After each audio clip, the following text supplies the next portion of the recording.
Now, I should say we're looking at live pictures of the Wellingborough count on our screens now. We know that the counting has begun, but not all of those boxes look like they are in yet, so the count's still in its early stages. Matt Goodwin still with us. Frankly, is this why, what we're talking about here, the sort of the winning begetting winning, people expecting someone to lose, making them look like a loser, is this why the Labour Party has been using the word weak so much? Whenever they talk about Rishi Sunak, they include the word weak in the sentence. Yeah. Is that sort of drilling it into the minds of people, almost making that a self-fulfilling prophecy? Yeah, I think there are two things going on there, Tom. One is we know from focus groups that JL Partners, for example, have released this week that weak is a word that people associate with Rishi Sunak.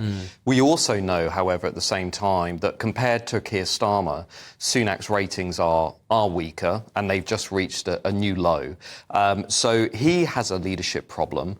The party itself has an image problem. The net satisfaction score for the Conservatives today is about -65, which is basically where Prince Andrew is within the royal family, if you want a reference point. No, he's not. But we better mention the other members of the royal family. Of course, broadcasting regulations. But there is a serious point here, which is that, you know, there is part of me that actually feels quite sorry for Rishi Sunak because, you know, he is unpopular.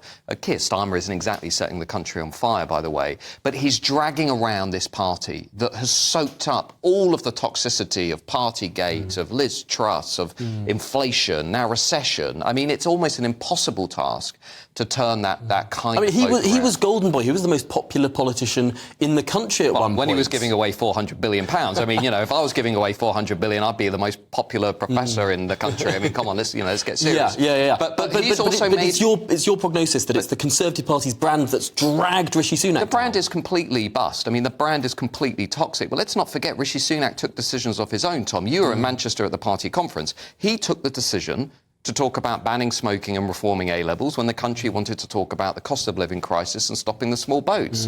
He took the decision to say, I'm a change candidate, and then brought back David Cameron. He has made a series of decisions along the way which I think have undermined his premiership.